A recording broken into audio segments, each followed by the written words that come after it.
This podcast is not a substitute for a relationship with a mental health professional. Hello, everyone, and welcome back to the Mental Health is a Lifestyle podcast with your girl, Andrea Wise-Brown, and Stephen James Dixon. Hey, Mr. Stephen James Dixon. You see the milk dud, like the milk dud going with the beard. The light is just right. Shout out to the lights, cameras, action, production, crew, producers. Everybody got your man looking like this. Hey, can you have somebody come and brush my beard real quick? They gone? Yeah, you she let them left. Go? She left for okay. the day. They She should have did. brushed She my beard on camera. Next time, make sure you brush my beard on camera. Okay, so yeah, I'm glad you like the service around here. This is good. Okay, this is good. Okay, guys, welcome back. And y'all know we are still working on our series. We're working with you and inspiring you and empowering you and hopefully educating you. Men, we are helping men heal. Yeah, helping men heal. For someone who don't know who you are, I don't know though. I don't know. I don't know. They would if they've been living under a rock. I'm gonna say that under a rock. Yeah. Let me reintroduce you. Uh-oh. Okay. All right. Okay. So here we go. My co-host, Mr. Stephen James Dixon, is a husband, a father, a relationship expert, and author of the book Men Don't Heal, We Hoe. It's a book about the emotional instability of men and I want to say capacity. What's the other book? Love Capacity. And Love Capacity. That's the second book. Okay. Stephen has been featured live on TV and radio across the country and as far away as Europe and Africa. All right. So that is Mr. Stephen James Dixon. Yay! If you see me staring into the camera, that's me checking out myself. It's going to be a couple of those today where you just say, is he just looking at himself? And I'm like, yeah. Is that what I'm going to be wondering if you're looking at yourself? Yeah. Or are you saying whoever the men your here? audience out there, I mean, they checking out your man beard. I'm gonna have a hat on, so right, because you are a hat man. I'm a hat guy. Okay, but today, what you doing? You came here for the okay. Other look, other style. You got the big smile today. Okay, this is good. Jeez, my mama gonna love it. Okay, that's so good. Hey, mama. Okay, nice. Okay, so now let's do a little recap. I want to do a recap. So this is the third. Nope. This is the fourth. This is the fourth week, the fourth episode of our 6-episode series, right? Of I'm hungry for whatever it is. But this is a safe space for men to heal. And so our first week we did I'm hungry for love.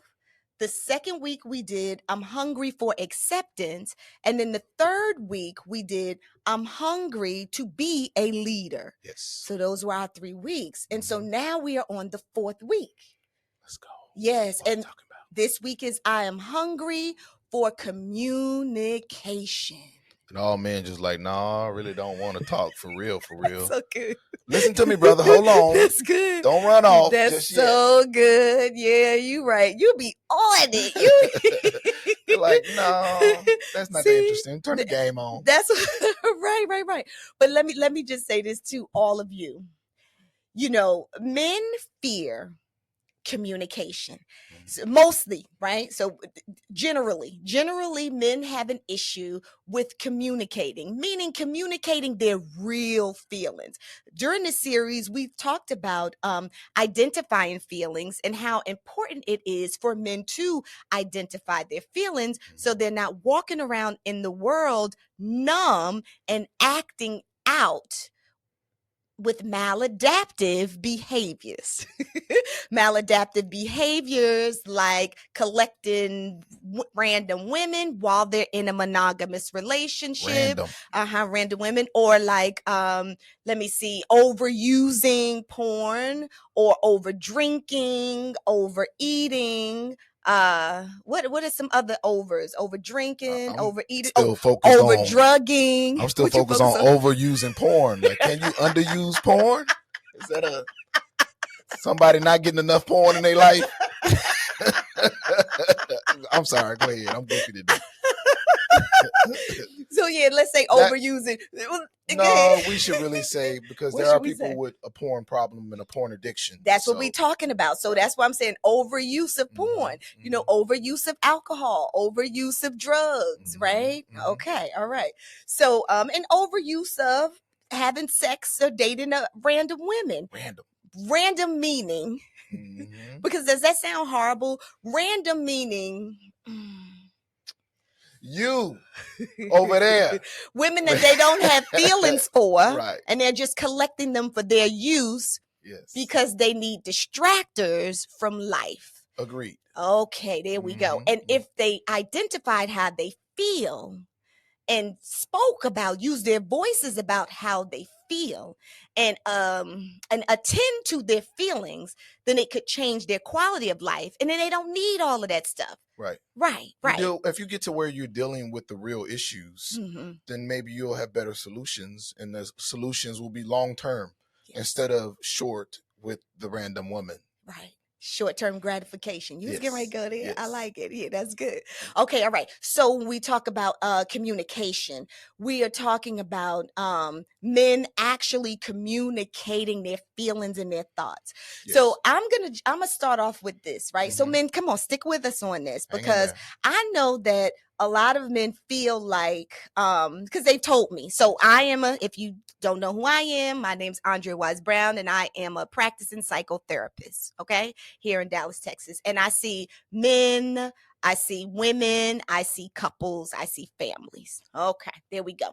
So from a lot of men, even if they come in a couple or if they come by themselves, one of their complaints is they just don't feel like they can express how they truly feel at home with their women. Yeah, I've heard that too over the years of working with men, speaking at conferences with men and things like that. Definitely doing one-on-ones. What I talk to men about when they say that to me is that they're probably not as good as expressing how they feel, because it's not a skill set or a muscle that we use often. Actually tapping in and really expressing how we really feel. To know how you feel, you got to first figure out how you feel first, and then try to talk about it. And too often men, we trying to talk and feel at the same time, and that's what make it difficult in communication. You got to know how you feel first about whatever you're dealing with. Take some time, and women are great at this. Women, the average woman will actually say to herself, let me see how I feel. Let me pray about it. Let me think about it. Let me talk about it with my friends before I bring it to my husband or my boyfriend or whatever. Whereas men normally just do it by the seat of their pants. And so that's one of the things that you and I have actually talked about before, not on the podcast yet, but just how a lot of times there are good relationships that men have where they could communicate and they don't. So I definitely wanted to start there, where we learn to identify who are the trusted men in your life, men. Who are the trusted men in your life that you could talk to about whatever's going on? Okay. So you want to ask that question because you want men to identify other men in their lives that they can talk to about whatever's going on, their issues. Yes. And let's drill down into that, because I remember when I was 23 years old and I was going through a significant situation. Okay. And I had people that I could talk to, and I just chose not to. I just chose to continue conversations about the game, about money, about girls or whatever, women. And I could have sat down and said, hey, man, I need to have a real conversation with you about what's going on with me and my lady, about how it's been difficult, or I don't understand why we're fighting so much, why we're not getting along. Hey, have you been through something like this? Can you offer some advice? Learning how to be humble and things like that. At the age of 23, I just kept it all inside. And I had men I could have talked to where I would not have been judged. So that's the first point for men, is that I just really doubt that there are men out there that really have no one that they can talk to. Yeah, No one. I doubt that. You know, it's just a matter of you identifying that person. It could be your uncle that you don't talk to that often that you have a lot of respect for. It could be a coach from your high school team, your college team. It could be a fraternity brother. It could be a church member. It could be a family friend. There is somebody who will not judge you that you can talk to, but you have to identify that person now. And you have to identify that person in advance of having a problem. That's so good. Yeah, that's good. And I'm just gonna say this. Then in addition to that person, like whether it's a friend, whether if you're in some kind of group or fraternity, right? If it's, I guess that's a brother. If you go to church and there's like a pastor or I don't know, a deacon staff or someone to talk to there. But a therapist, like men reach out to therapy, a therapist. So let me say this. The pandemic came through here and it did some horrible stuff. Right.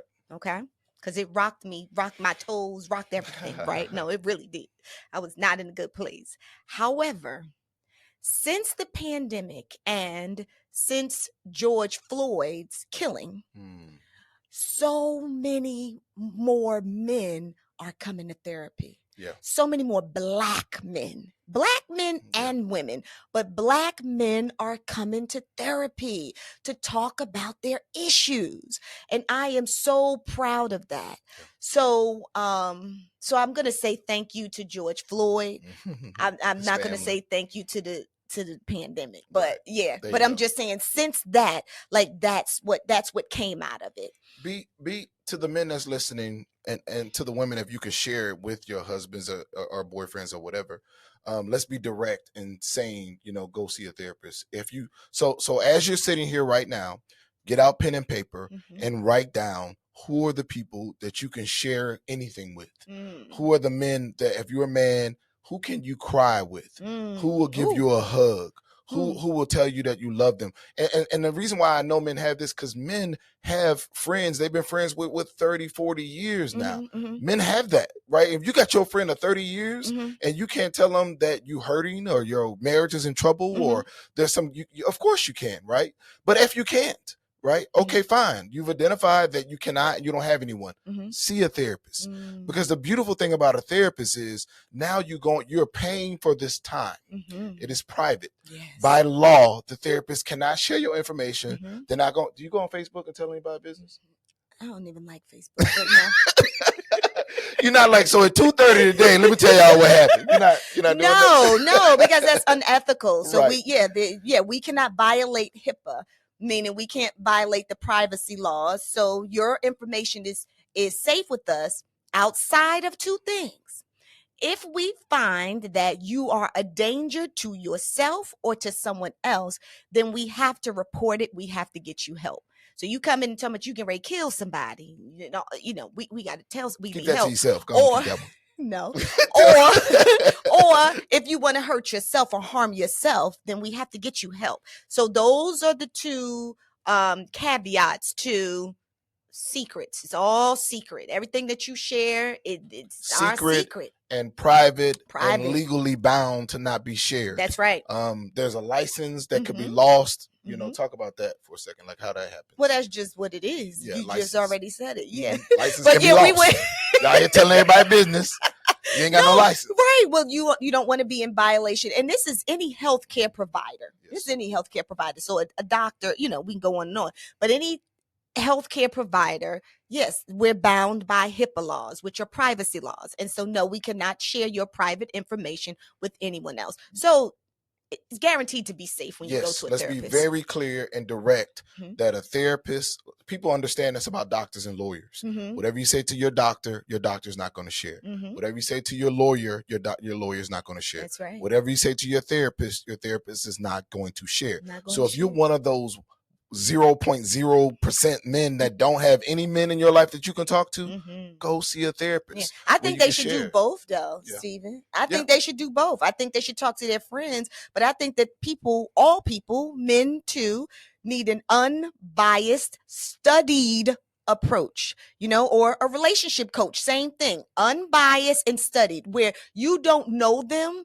I will say this. I think that it's great to have a place for men and women. We talking about men here to express their feelings. You have to have someone that you're expressing your stuff to. But I also think that in addition to that, when you want advice or you're trying to work through issues, sometimes your friend group have the same mindset that you do. Yeah. So it would be good to go to a professional who's waiting to help you. You understand? To help you process your stuff. And we're unbiased. Right. The only buy-in is your best, right? It's not that I grew up with who you grew up with and I know this person and I have this sort of, no. You present your information to me or any other therapist. And then we have an unbiased approach, a studied approach to help you get to the best place for you. If you are a man and you don't have any other men in your life that can challenge you, then you're not going to reach your full potential as a man. Oh, that's good. It's impossible to reach. You got to have another man. Like one example I can give is when we bought our house, I told my wife, like, hey, I spent all the money on the down payment. I can't buy no furniture. We're going to be in here furniture list for a little bit, 6 months, a year. You know, we just in here. We're going to sit on the floor, get some air mattresses out. Something. You wanted this house. I bought the house. You agreed, no furniture. Okay. So then I told the wife, I said, hey, you know, we got to have a little table to at least eat on, right? I had this little table. This was back in the day when they had Craigslist, remember? Okay, Craigslist, yeah. Go to Craigslist, get that little table over there, it's $300. My wife was like, nah, I'd rather just save and wait and get the table I want. I was like, nah, I need a table. It was women on Craigslist, though. Oh, go yeah, ahead. I was trying to get the table. And sorry, table. Can't do both. Go ahead. I only had $300 at the time. I'm I had just no money saying, back then to be that's buying what women made on me Craigslist. think of. Okay. Lord. I'm just saying, I think I heard that, but go ahead. Let's go. And so I bought a table and chairs after having an argument with my wife. Wife didn't talk to me for a week. I called my homeboys. I said, man, my wife is tripping. I done bought this house that she wanted. She mad at me because I bought a table and chairs. My homeboy said, you wrong. Take the table and chairs back. You don't get to choose the table and chairs. And I was mad, but I returned that table and chairs based on the advice of my friend group that I was humble enough to go to them and trust their judgment. These were men that were married. These were men that somewhat older, somewhat younger, but we now challenge ourselves. You need a strong community of men. Absolutely. I got a community of men right now where we telling each other, hey, go get your physical. Test your blood sugar. What's your blood pressure? It's good. Have you worked out this week? We linking in on our watches, on our apps and saying, did you work out? Did you work out twice this week? How many times you work out? What are you eating? What are you doing? I had a friend come in the group the other day and say, hey, man, if y'all see me drinking a soda, just knock it out my hands. Because I'm just eating and consuming too much sugar. You know, so if you don't have men in your life that challenge you and being specific about a man challenge you, because a woman cannot challenge you in the same way. Okay, there's a difference.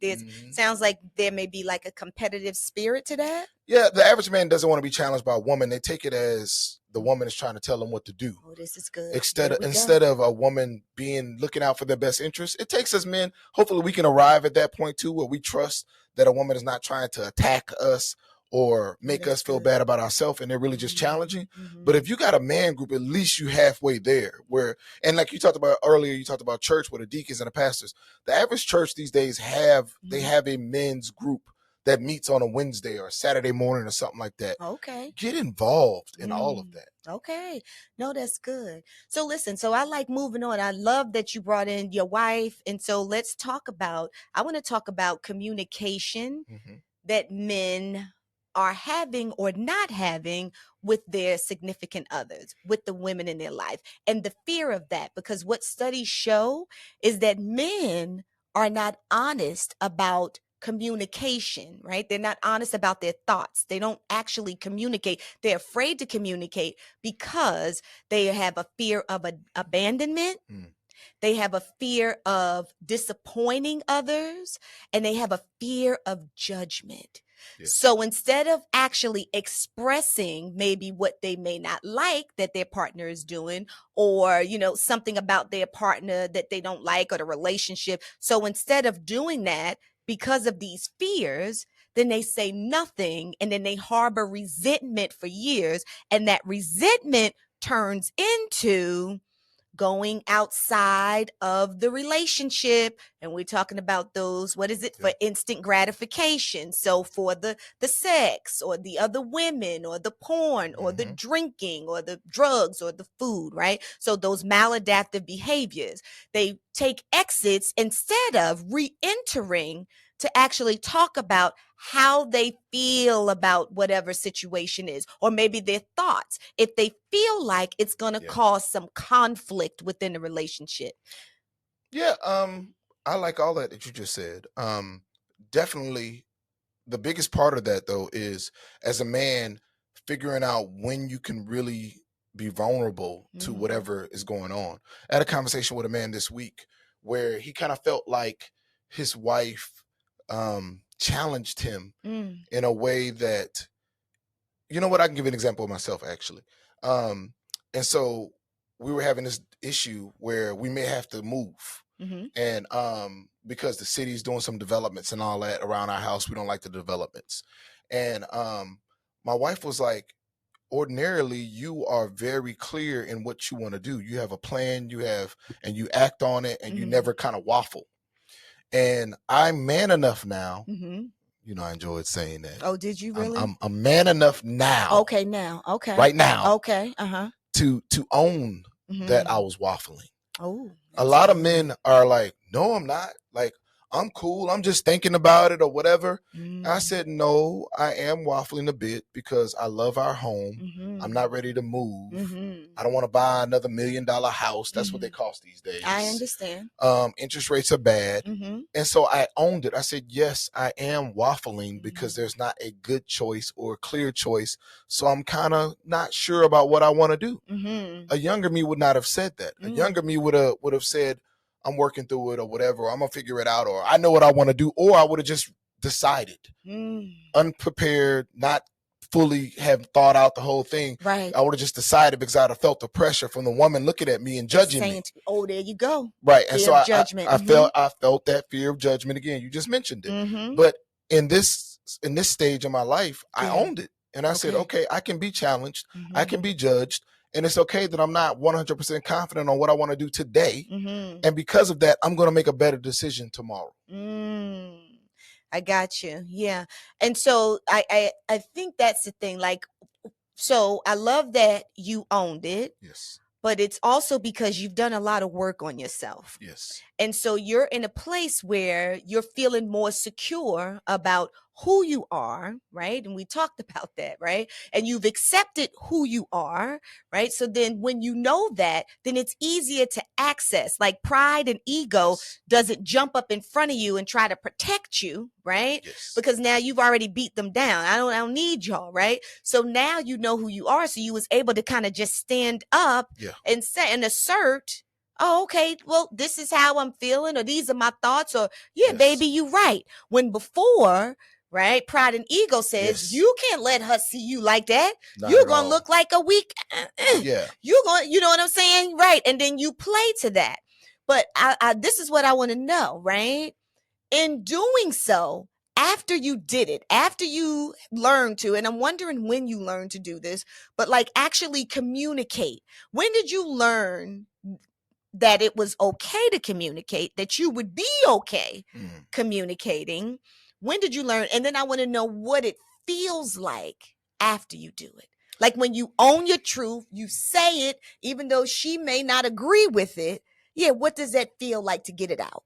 That might be the best question I've ever been asked in all the interviews I've ever done. Like, and I've done interviews everywhere. To ask me, what does it feel like to own it? When did I arrive there? I'm not necessarily sure about. Okay. I think it was probably something that happened over time. Like just, it wasn't something I could pinpoint and say on this day or whatever. But how it feels, it is amazing. It's the best feeling ever to be able to own how you feel, to spend the time to think about how you feel, and to be okay with it and not fear judgment. And in fact, when I talked to the man I was talking about earlier, I told him that leaders are challenged. You gotta let that marinate for a minute. leaders are challenged. If you're the coach of the football team, they want to know why you lost. And you might not have fumbled, you might not have thrown an interception, but you are responsible. You are the leader. You will be questioned publicly as the coach of the football team. You the CEO of the company and the company's losing money, you got to answer to the board. You will be challenged. The president of the United States, whether it's Democratic or Republican, will be challenged.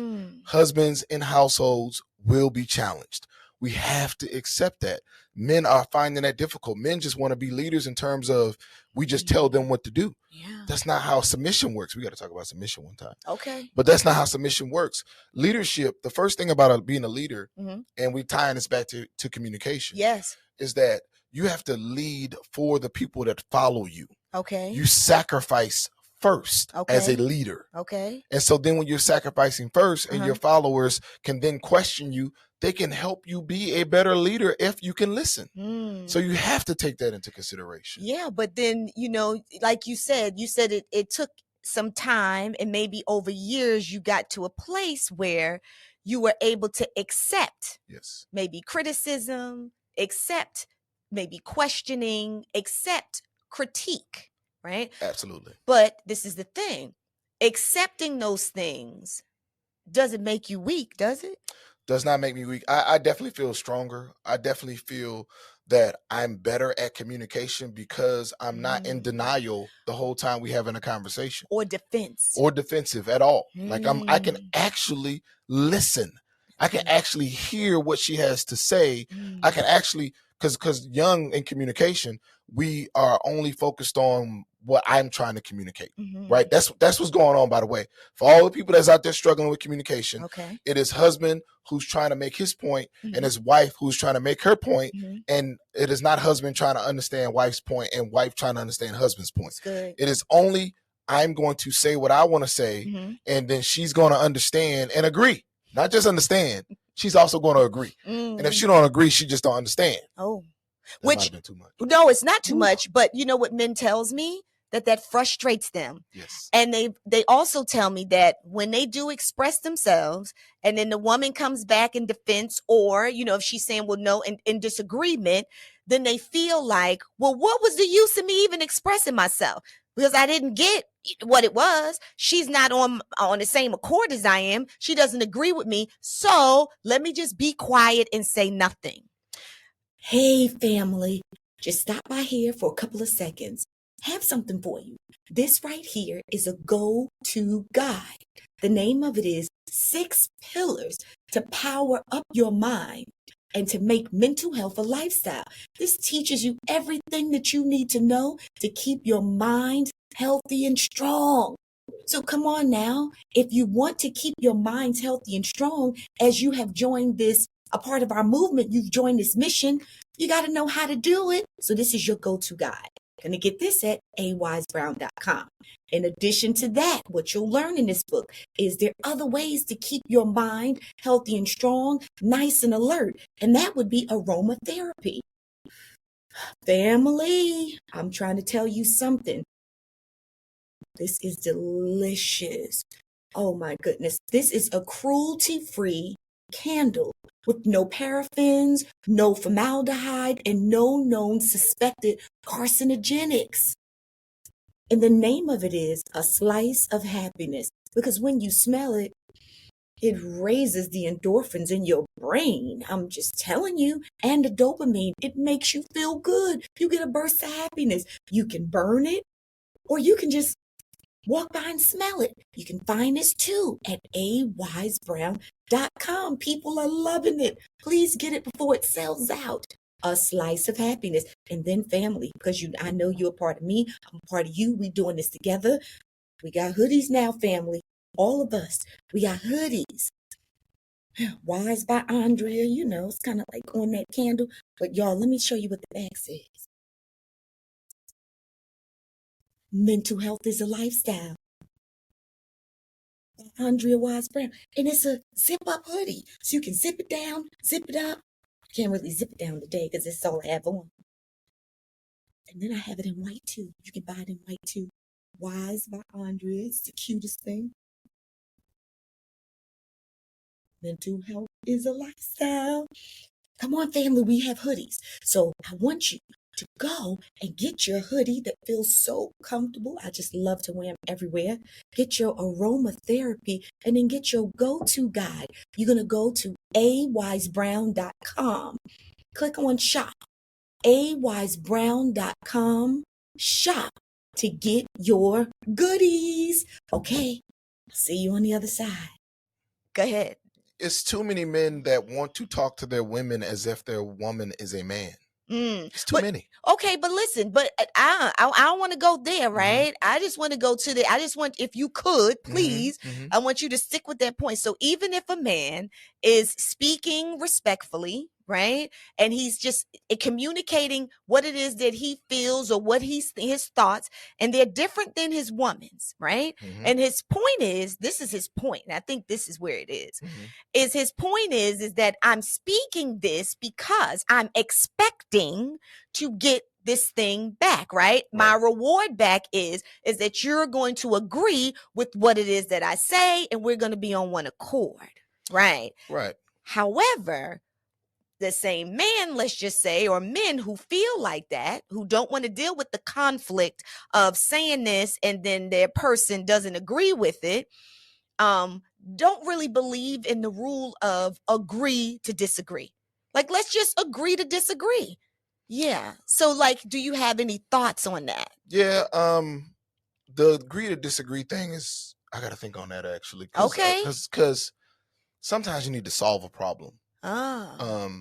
But would you not speak? Would you say something, right? Your wife doesn't agree, so she tells you what she feels, right? And then you like, no, but it's this. And then she's like, no, but it's this. And so now you're here. So then you leave it there. You say, okay, well, we can agree to disagree on that. Yeah, it depends on what it's about. You know, if it's over Chinese versus Italian, we can agree to disagree and we both get what we want. Okay. Right. But on selling the house, we have to come to some type of agreement. Okay, got at you. some kind of point. I got you. And when I talk about men talking to women as if they're talking to men, it is, you got to have a different approach when you're talking to your woman. For example, I have no inhibitions when I'm talking to a guy. When I'm talking, I just tell him how I feel. You know, if it's F you, get out my face, I smack you in the mouth, whatever, I just say it. I can't talk to my woman like that. She don't respond well to that. She don't speak that language. Women, for the most part, the average woman, my wives don't entertain that kind of aggressive communication. I've had to learn over the years. I'll tell you some of the things I do. Yeah, because and you got me stuck at wives. Right. Yes. Yes. I got 3, 4. No, I'm joking. Well, I meant the community of wives. I'm still stuck. Who are you referring to? Because I All thought them you said wives about I you. know. Yeah, back to me. And so when I'm having a difficult conversation with my wife, one of the first things I do is I make sure I'm sitting down. When I stand up, I project, which makes it seem like, because I'm a public speaker, it makes it seem like I don't know how to privately speak once you become a public speaker. What do you think of that? We talking about you. And so I feel like I'm talking at her when I'm standing up. And so I tell myself to sit down. I tell myself to calm down. I tell myself sometimes if it's a real difficult conversation, I might have my little water ready. And I'm not that I'm thirsty, but I tell myself, hey, stay calm. We're in a disagreement. Just take a moment. Okay. This is my moment. Okay. So I'm saying this bottle, this drink, it is intentional in breaking up the conversation. It is a technique. It is a skill set. While I'm saying to myself, I'm not thirsty. Okay. This is making me close my mouth for a second. Okay. Ooh. Okay. Just close your mouth, Stephen. Okay. And listen. Okay. Close your mouth and listen. Right. So I've arrived at where when I was younger, it was like I would keep trying to explain. Ooh, that's good. She's going to get it. Let me say it differently. Okay, she didn't get it. Let me say it differently again. And the reason why you thought that she didn't get it, it wasn't because you thought that she could even disagree with you. Right. Because you felt like if she heard what I said, she would agree. Let me clean her ears out. Right.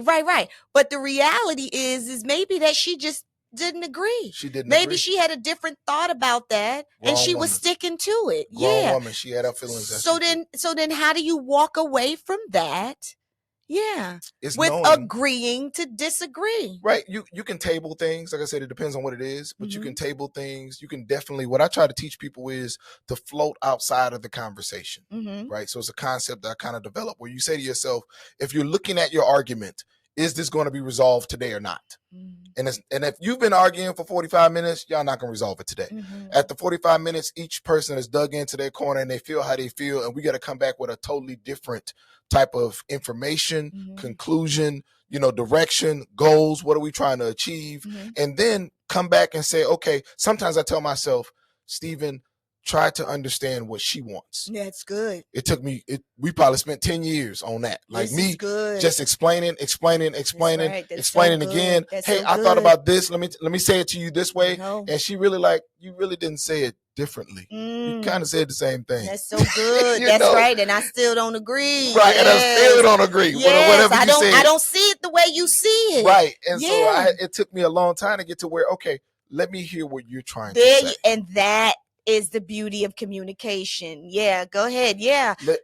Come on. Let me see it. Let me sit in your seat. Yes. Because if that's not communication, it's me just telling you how I feel, me just trying to prove my point, me doing a whole presentation, getting you to believe what I believe. That's not communication. That may be you just giving her your thoughts. And sometimes you can actually say, baby, listen, I don't necessarily need you, to respond or to give me your thoughts. I just want you to kind of think about this. Yes.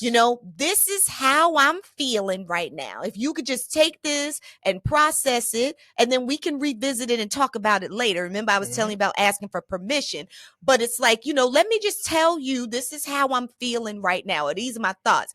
And so therefore, that's a different type. That's not even a conversation, right? That's just you pretty much expressing your thoughts and asking her to please process them. Yep. And then y'all can come back and revisit. But communication goes both ways. Yep. So when I say something to her, then I have to, give her a moment to even process, to hear me, then to even ask me, right? Ask, babe, yep, please tell me, what did you hear?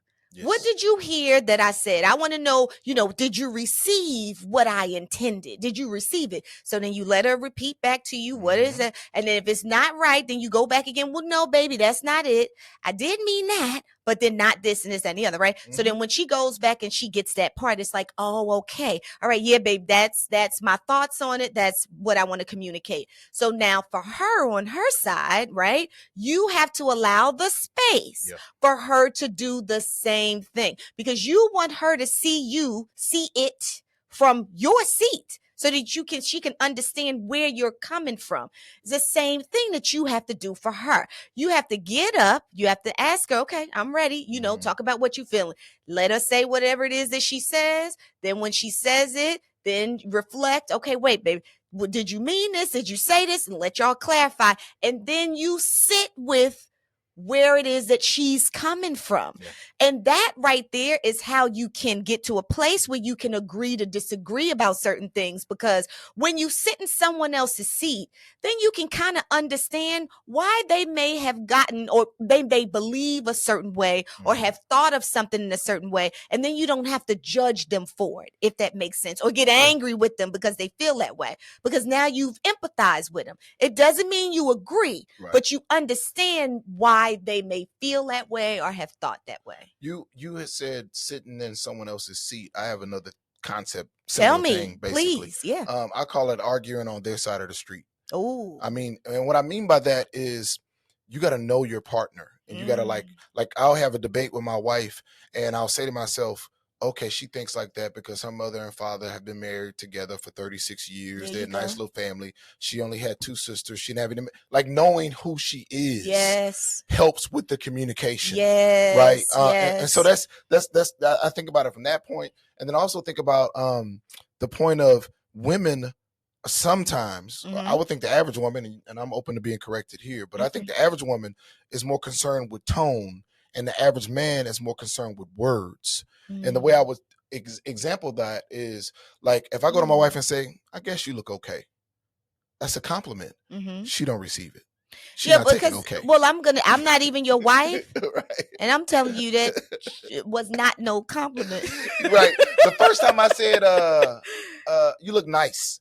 She was like, nice ain't no compliment. That's what you tell somebody that they did their shoes or something like that. Their shoes over there look nice. Okay. She had See, to literally. I think that's a compliment, but this is a good point here. No. Yep. But listen, right, that's right. Because this is y'all's relationship. Yes. So what she's saying to you is, right, which makes it valid for y'all, yes. is when you say that nice, they ain't hitting on nothing over here, baby. I need you to do this. That's good. And I had to, and I'm glad that you made the point of saying that's how our relationship works. That's right. And someone else's relationship, because that might work for somebody else. That's it might right. work when somebody say, oh, you look okay. Somebody else, they may be good with that. They may you be. got to know your partner. That's right. You Very know, good. But it's levels to it. So my wife don't want to be told she looks nice. My wife wants to be told that she looks amazing. Oh, come on. My daughter be coming through with I'll say, oh, honey, you look great. And my daughter, 8-year-old daughter walk in, girl, you look fabulous. My daughter be killing me in the compliments. Like, I gotta like, it's so. They make you work. They make you work. That's good. They make you work. She let me know what a real compliment. Like my wife would say sometimes, like, my compliment, I don't have the energy behind the compliment that women give each other. Girl, you wearing that dress. Your face is beat, all that kind of stuff. I'm like, what is your face beat? It took me about 3 years to figure out what face beat meant. And then by then people wasn't saying it no more. Okay. Like, I was like, yeah, you beat your face. Yes. And she like, no, you didn't. That do ain't it right. it. That ain't it. That ain't it. And so that communication and just learning how much more important tone was when talking to women. You can say the right thing, but if you say it the wrong way, they can't receive it. It's so true. And so that's men today that are having that issue. They don't want to talk to women because they don't have the patience to really look at this woman as something different and unique from me. I cannot talk to her the way I talk to my homeboy about the Cowboys. I'm screaming and yelling about the Cowboys. I had a couple once where the husband wanted to be able to call his wife the B word. And he was like, I call everybody that. But was that like in the bedroom, or was that just like just waking up in the morning? No, just they having a disagreement, and he wants to just F it, you know what I mean, and just express. Oh no, like this is BS. You know what I mean? You acting like a. Well, I didn't say you were. I said you was acting like it. Oh yeah, that's and so disrespectful. Right, it has a different sting to it. And she was total opposite. She was like, I can't hear any of that. And he was frustrated. They were opposites attract. They were very different. And then he was like, I talk as me to everyone, but when I come home, I got to talk to her different. And I was like, yeah, she's different. Receive that, men out there. She is different. So yes, you talk to your woman differently than you talk to everyone else, right? You have to set that tone, that precedence, that my wife, my woman, my girl, she is different. And yes, I have to have more patience. I have to put thought behind my words before speaking. I have to do more when I'm talking with her. Calm down, slow down. She's got time. Y'all got time. Y'all can talk to her, whatever. You don't get to just throw up and do whatever you want or whatever. This person is invested in your life. So it takes more time. So I tell people all the time, like, for me, for example, this is only me. I only wear cologne when I'm around my wife. Oh. By example. And what I mean by that is, I don't care about how I smell to somebody else. It's not important to me. You know what I mean? Like, I hope. Well, thank God you don't stink. I try not to. You know what I'm saying? I try. But that's not important to me. I literally don't care. Like, I care about when I'm with my wife. Oh. My wife is set apart. Okay. That's biblical. My wife is set apart. My wife is different, unique. Down to your cologne. Everything. What about your soap and your... I wash with that. I'm just saying, do you have like a different soap for your wife, or your different? I mean, like whatever she tell me she like the smell. Okay, that's what you do. Whatever she wants. Okay. However she want me to smell, I'll wash in that. Okay. That's my wife. Everyone else, I don't care about. You know what I mean? Like, and I mean that as an example of, again, my wife is set apart. Okay. Like how I talk to her, how I interact with her, what I do for her, what she means to me. She is different from my mother, from my daughter, from my best home girl, from it. They are different. And so a part of men understanding that and accepting that will help them with their communication. That yes, It is harder. It's Mhm. supposed to be harder Mhm. because you don't get to be whoever you want to. That's easy. Mhm. It's easy to just continue being whoever. If you outside calling everybody bees and hoes all day long, then you want to bring that energy home. No, this is home. Mhm. Home is different. Right. And so I need men to just accept that. Okay, I get it. So yeah, check your tone Check your because tone. no, I agree with that. Because you could say the same thing, but say it in a more respectful tone. And a woman will hear you. But if you start yelling and cursing, then I tell clients this all the time, then your message is missed because now a woman is distracted and now all she's doing is pointing to how you screaming and how you yelling and how you abusive, how it feels abusive, let me just say. And so therefore the point is missed. Totally missed. So if you want the other person to receive the information that you're trying to deliver, well, you got to meet them where they are. Yes. Yeah, you got to meet them where they are. Yes. So I agree. Go ahead. The best communicators are people who understand and take responsibility for how it's received. Mm-hmm. Let me say that again. The best communicators are the people who take responsibility for how the message is received. Right, but this is what I want to go back to this, and then we can end this. But I just want to go back to the fear. So I'm wondering, how can you, help men? Because I try to help them by encouraging.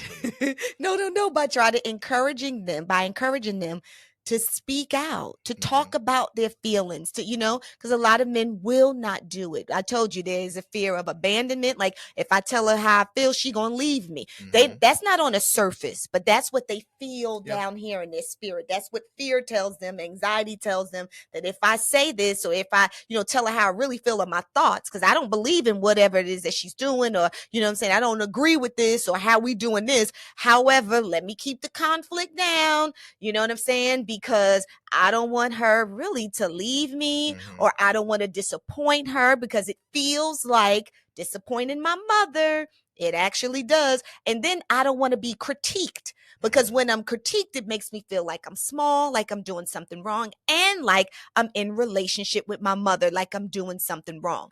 And so I try to encourage men to do it anyway. Like push through that, do it anyway. So yes, if she tries to critique you, don't run away from the argument. Don't run away from the conversation. Go back again. And when you go back again, go with the knowing. The knowing is because first you have to be clear about what it is you want to communicate. So even if it's different than what it is that she believes and you feel like it's going to cause conflict, if it is who you are and what you feel, trust me, it's going to be more harmful for you and the relationship to push it down and say nothing, because it will continue to build, because that thing will turn into another thing, and it will affect the relationship and your behavior in the relationship. But it will free you to just go through this, I'm going to say, painful, because it's not really painful, but like maybe emotionally painful, hurtful situation where, okay, I'm going to say this and maybe I'll be critiqued. She ain't going nowhere. She's not going to abandon you. Now, she could give you the potential cold shoulder, but she's not going to leave. And I get it. Well, Andrea, we don't want the cold shoulder, we don't want to. That's why I'm just saying whatever it is she wants to say. What I'm telling you is you have to keep going in. So, okay, you say something that she doesn't like. She comes back and she says, well, I don't like that, because women, right? We on defense, because let me tell y'all something, man. It's a little secret. As powerful as y'all's women are, as fine as they are and powerful, they are just as insecure as y'all are too. They have their own childhood issues too. And a part of where they get their sense of self-worth from is knowing a lot in the relationship. So usually when you say something or you buck up against something that they say or that they believe, they are going to come back with some defense. Some defense. It's going to make you feel small. Oh, you done did. Oh, that ain't true. They're going to come back with that. So you already going in expecting. I'm expecting that this is what she's going to say. However, I'm on a journey of being my best self. So I'm going back in. I'm not throwing down the white flag. I'm not running away and tucking my tail. I'm going back in. I'm watching my tone. And I'm going to say, well, baby, wait, hold on. I feel like that was a critique. I feel like you're criticizing me because I didn't agree with you. That's not fair to me. I need you to put yourself in my shoes. I need you to process. Use these skills, but stay in. Call her to it. Call her to it, because women have work to do too. But just because they have work to do doesn't mean that you should just run away. Right. Some men told me one time, they said, they don't communicate their feelings, everything, because they don't want to conflict. They said, you know what it feels like to be a man in a relationship? It feels like, how sometimes, I don't know if you have a dog, but dogs, you have cages for dogs in the household. So they said, we as men feel like we are always in a cage. I'm like, that's interesting. I haven't heard that one. Yeah, that we are in the cage. So it's like, we get to come out, do whatever we want, but emotionally, because we can't really express ourselves, right? So we're in the cage with the world. If I go to work and I'm angry, then I can't express myself because I just said I got to go in the cage and just do whatever they say. If I'm driving down the street or get into conflict with someone so that I make sure that I don't go to jail or see a police, I got to stay in the cage. I can't really express myself. Then when I come home to my woman, I feel like I'm in it. I just got to go along with the flow to keep everything done. And so I'm often feeling like I have all this pent up frustration because I feel like I'm in a cage. Right. Like I can see through it and I'm living life, but emotionally I'm in a cage, because if I try to express myself, then I feel like I'm going to be punished for it. If you feel like you're in a cage, then you are not good at communication. Right. And you need to get better at it. And it won't kill them. It won't kill them. This is what I'm trying to encourage them. You're going to get better. You're going to get better. You have to know, men, if you're good at communication or not, like based on, like I said earlier, about how it is responded to. And what I meant by saying you take responsibility for how the message is received, that just says, okay, if I'm speaking in Spanish and my woman don't know Spanish, it don't matter if I'm the most eloquent Spanish speaker in the universe. She don't understand it. So if I'm yelling at her, she's not receiving because she don't do yelling. She don't do it. She can't receive it. And so in communication with your special person that you're connected to, that you have something to work through, go, and this is how we talked about earlier in the podcast, go bounce that off your homeboys. Go talk to your psychotherapist. Talk to somebody and say, hey, I'm trying to figure out a way to tell my wife I want a threesome. And they're going to be like, ain't no good way to do that. You're doing too much. What else do you need to talk about? Do you need to, I need to, well, really, it's not that I want the threesome. I'm having a problem with our sex. How do I communicate sex? Okay, let's talk through that now. Let's have a conversation about how you go about and appropriately say, this is what I need. This is what I would like. But also in the same fashion, say, what do you need? What do you like? What can I do better? How can I help to set the mood, set the environment? What do I need to do all day long? My wife is one who's like, make love to me all day long verbally, before you trying to get at it in the middle of the night, right? And so I haven't been good at that. I have not always been good at that. I'm still probably not as good as I need to be. Okay. But it's a tool for men out there to understand that. And what she means, I'm sorry. So I'm just trying to clarify. What she means is, what you're saying, what you're inferring is, she's saying, speak to her. What in what way? Sweetly. Call, how are you doing today? Don't just tap on her at nighttime, ready to roll over. Let's hit this. My tap is amazing. Okay, wow. Whatever that is. Did that tap not just send them through your body? When I tapped you, that thing just go through your whole body and make you ready? It did. Your wife said no. Your wife said no. That's right. No. She said that. Yeah, she said tap her all day with your mouth. Yes. Yeah, tap her all day. Yeah, reach out to her. Come I remember when she said, hey, you didn't even call me today. Oh. And I was like, but I saw you. Oh, And she was like, no, ask me how my day was. Oh, that's good. Come on, even communication. And I was like, we was here together all day long. Ain't nobody left the house. I saw you. I saw how your day was. She was like, no, you didn't hear my conversations. Oh, that's good. You didn't know how I talked to my homegirl, and she's going through a difficult time that made it hard for me and hurt my feelings for her and things like that. I would have shared that with you if you had asked. And so we have to be cognizant of, when you're in communication, what is the goal? right? I think sometimes we lose sight that I'm not just trying to express myself. I'm trying to get to a compromise, right? And so you come in, I want 10, my wife wants 1. How do we get to 5? That is the goal of the communication. Not that I'm going to get my 10. Okay. Quite honestly, that doesn't always happen. Okay, right? I've been good. married 18 years. Okay. Like, I'm not going to always get my 10. Okay, good. But the goal would be is meeting halfway. The goal in marriage, in communication, is a reasonable compromise where both parties can say, I got a little bit. I didn't get everything I wanted, but I got a little bit. Maybe next time I'll get a little bit more. Maybe the next time she'll get a little bit more. It has to go back and forth. It has to have balance. And so just be cognizant of that. So use these tools that we're sharing. Yeah. We're not just talking, right? We're talking about bouncing things off your friend group, creating a safe environment today. So when you have a problem tomorrow, you can talk through it. Don't scream and yell. Don't curse unless your wife is good with that. You know, you can do that, but it be an agreement. If she's not a screaming, yeller, cursor person, don't do that. And you know who she is based on how she act. Yeah. Right. And even if she is like that, she may not want to do that with you. And so receive that and know that the goal, and people lose sight of the goal all the time. The goal is the compromise. Like you get to where you just telling your side. Like this, like we talked about earlier about again and again and again saying the same thing, but saying it differently. You're not working toward the goal then. You're only trying to tell your side. Yeah. But I think with compromise, and I said this on a podcast before, we can get in trouble with compromise when you are compromising your own personal values. So compromise on what restaurant we going to, compromise on a vacation, you know what I'm saying? Compromise in those ways, and even like you said, in regards to sex, right? When you said something about a threesome or whatever. Right. So, but compromise, as long as compromise works, as long as you aren't compromising your own personal values. Right. I think that's where couples get into trouble, when you compromise and you lose yourself, because no one should lose themselves in a marriage. You just should not lose yourself. And so, I mean, outside of the children, but you shouldn't lose yourself. And in addition to that, I just want to say, men, if you feel like you're in that cage emotionally, please come out the cage. Yeah.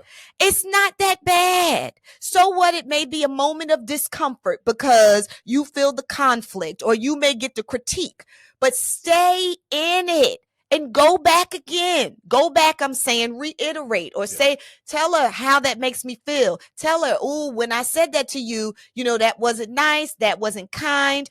Tell her that's disrespectful. Tell her your mind is closed, baby. Like, stay with it. Don't run. And the more that you do it, it's like going to the gym. The more that you do it and get active, the stronger you become. And the next thing you know, you'll be out the cage. Yeah. You'll be walking around talking through your feelings, and you won't feel, angry and resentful about life, like you're not getting what you want, like your feelings and your needs aren't being heard, because you've expressed them, and now you're in a partnership with someone who can actually receive them. Doesn't mean that they're going to actually go and accept every single thing that you say or agree with. They can accept it, but not agree with everything that you say, at 100%. But at least you're being heard, and trust me, it will create a shift in your relationship. And it's not going to happen instantly, but it will create a shift in your relationship. Like, I really want men to start using their voices. Yeah. And if you're in a relationship with a woman that wants you to use your voice, and she continues with the conflict, or she shuts you out, or the just emotional abandonment, right? She stops speaking to you. Then that's when you make an appointment for couples counseling. Yes. Because as me as a counselor, just like I'm going to hold a man to their stuff, I'm also going to hold the woman to their stuff too. I'm telling y'all, this stuff works. And life is for living. It's for expressing yourself, living fully, quality of life. Yeah. And you cannot push down your thoughts and your feelings and your desires just to make somebody else happy that you're in this lifetime relationship with. You're going to be miserable. So no, there's power in expressing your feelings. And please, I want men to start expressing them feelings more. Yeah, I guess the place I'll leave us off at is in what you're hitting at. I hammer it home in that you if you don't communicate, you're setting your marriage up for failure. There you go. like you're not giving your marriage the best opportunity to be successful, because it cannot grow and evolve. It's stagnant when it's no communication. Yes. People grow and change. I'm not the same man I was when we got married. My wife is not the same woman. She's had 2 kids. Genetically, she's not the exact same woman. Yes. And so she's got to be able to come to me and communicate her different needs as they change, as they grow, as they evolve. And and then at that point I can say, well, this is how I'm different now. This is what I need, and things like that. And so we all grow. We got to be able to communicate that. We got to be able to take our time and walk through those emotions. Like I had a couple recently where the wife kind of said, well, even if I did tell him, he wouldn't do it. And I was like, don't take that opportunity from him. You know, at least let it be out there. At least say it out loud. And maybe he won't do it today, but maybe he'll do it next week, next month, next year. Maybe he'll chew on it, he'll come back. But if you never tell him, because you've already determined that he will never do something, then how can your marriage get better? That's right. And that's so good. That's so good, because that's the same thing. We just flipped it. But listen, not only can it work on your partner, right? Little by little, it may not happen today, but the benefits. So even if they don't get it, trust me, it's going to create a change in your relationship for you. Like, it's going to make you feel better. It's you freeing yourself. It is you letting yourself out of the cage. Why is it that everybody else gets to walk around in the house and you got to be in the cage? You don't have to be in the cage. So there's some personal benefit for you doing it. I'm telling you, once you express yourself, you are going to feel so much better. So you need to practice that. It's not going to kill you. It's not. The conflict, it'll blow over. Some men think they talk and their tongue gonna fall out or something weird, like like they gonna strangle themselves. And it's not gonna happen. You're gonna be okay. Okay, y'all. So communication is the key. That's what you should do, is communicate more. Let yourself out the cage. Talk, speak. And if it's not, it's going to help your marriage. It will, especially if you have a partner who's willing to work with you and look at themselves. And you can get a counselor to help you get them to do that. And in addition to that, it's going to help you be your best self. Yeah. Closes out. Okay. Mental health is a lifestyle. Mental health is a lifestyle. And we will see you guys on the next episode. Y'all have homework from the first one. And it was about love. And what is it? Just remind them, Stephen. Just hug him. Just tell him. Just go find you a man, a homeboy, and just that you friends with, and tell him that you love him. Yes. I've actually got a lot of men that have given me feedback on that. Yes. You know what's funny? Is Okay. A lot of my male friends came to me and said, hey, bro, you ain't hug me. Oh. And it caught me off guard. And I was, oh, my bad. Oh, yeah, you talking about the podcast. Like, oh, yeah, I love you, man. Like, tell a man you love him. Oh, that's Hug good. him, tell him you love him. That's good. Okay, y'all. So we will see you the next time. That's going to be 5. Uh-oh. Right? Yeah, that's on. Oh, you that's gotta 5. tell him to do that thing. Oh, yeah. Oh, please. I didn't even say that. Do that thing. Subscribe. Click this little bell and subscribe to the podcast. Like the podcast. And share it. Oh, and then if you have a comment, please put a comment down. And if you listen to us on podcasts, like on Spotify and every place else that you could find podcasts, rate the podcast and share the podcast and subscribe to the channel. So that's it this week for the Mental Health is a Lifestyle podcast. We will see you guys on the next episode.